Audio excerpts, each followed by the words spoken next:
बड़बड़ाती जिठानी। सिम्मी की शादी एक जॉइंट फैमिली में होती है जहां उसके पति राकेश के चाचा चाची भी साथ रहते थे। उनकी बहू मेघा सिम्मी की जिठानी लगती थी। अरे मेघा, राकेश आ गया है, उसका खाना लगा दे बेटा। हाँ माँ, बस वो चेंज कर ले, मैं खाना लगा दूंगी।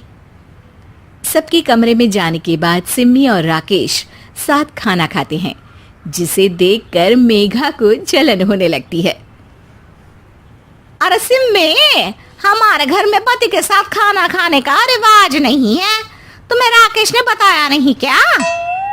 सिम्मी मुस्कुराकर वहां से चली जाती है कि मेघा सिम्मी की सास के पास जाती है। अरे चाची जी, राकेश भैया तो सीधे हैं, कछु नहीं बोलते, कछु नहीं समझते, लेकिन आप तो सयानी है ना।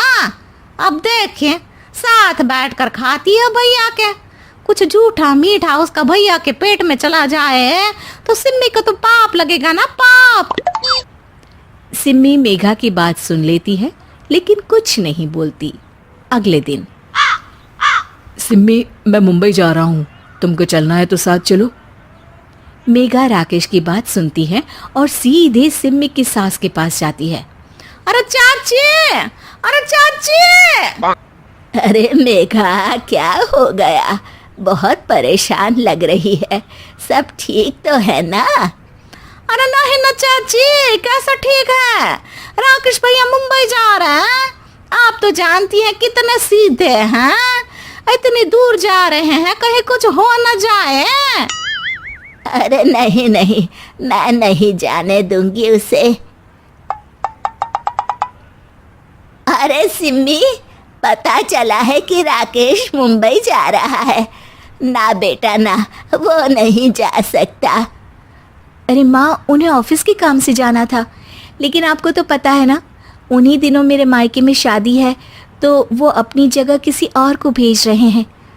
अच्छा अच्छा, तो फिर ठीक है। सिम्मी समझ जाती है कि मेघा ने सास के कान भरे हैं। वो सास से कहती है, माँ जी, लेकिन हम दोनों कुछ दिनों के लिए मसूरी जा रहे हैं। आप तो जानती हैं कि शादी के बाद हम कहीं नहीं गए। अच्छा अच्छा, ठीक है, जाओ घुमाओ। सास वहां से चली जाती है। सिम्मी अपने कमरे में कपड़े पैक कर रही होती है कि तभी मेघा आ जाती है। अरे गर्मी में सर्दी के कपड़े काहे पैक कर रही हो? सिम्मी को मेघा पर नाराजगी तो होती है, लेकिन फिर भी वो कुछ नहीं बोलती। दरअसल मैं और राकेश हनीमून के लिए मसूरी जा रहे हैं ना। का हनीमून? हाँ हाँ, हनीमून।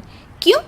हनीमून के लिए तो पति पत्नी ही जाते हैं ना, तो मैं और राकेश जा रहे हैं। मेघा भागकर सिम्मी की सास के पास जाती है।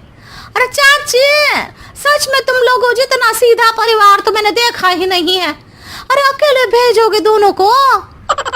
मैं और सुरेश तो कभी अकेले नहीं गए। हाँ भाई, हम तो परिवार में ही अच्छे, बड़ों के बीच, ऊपर से खर्चे है भगवान। अरे चाची, पहाड़ी इलाका है, कुछ हो गया तो? सास सीधी सिम्मी को बुलाती है, लेकिन सिम्मी तो वहीं सास के कमरे के बाहर ही खड़ी थी। बस मेघा दीदी, आपसे यही उम्मीद थी। अरे बड़ी हूँ, घर के कायदे कानून तो मैं ही बताऊंगी ना। अरे तो अपने घर में रखिए ना सारे कायदे कानून।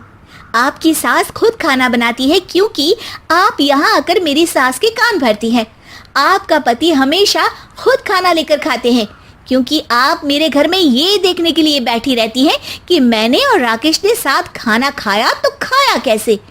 मेघा दीदी, आप अपने घर और घर वालों का ख्याल रखिए।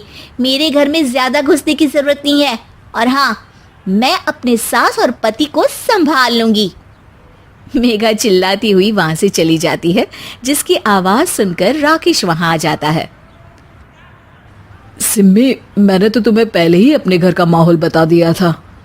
हाँ राकेश, तुम्हारे घर का माहौल बहुत अच्छा है, लेकिन बाहर से कुछ लोग आकर इसे खराब करना चाहते हैं, जो मैं नहीं होने दूंगी। सास सिम्मी की बात सुनकर कमरे में चली जाती है। सिमी और राकेश घूमने जाते हैं और जब वापस आते हैं तो दरवाजे में मेघा और उसके पति खड़े होते हैं, वो भी सामान लेकर। अब छोटे मर्यादा तोड़कर घूम रहे हैं तो हम काहे नहीं।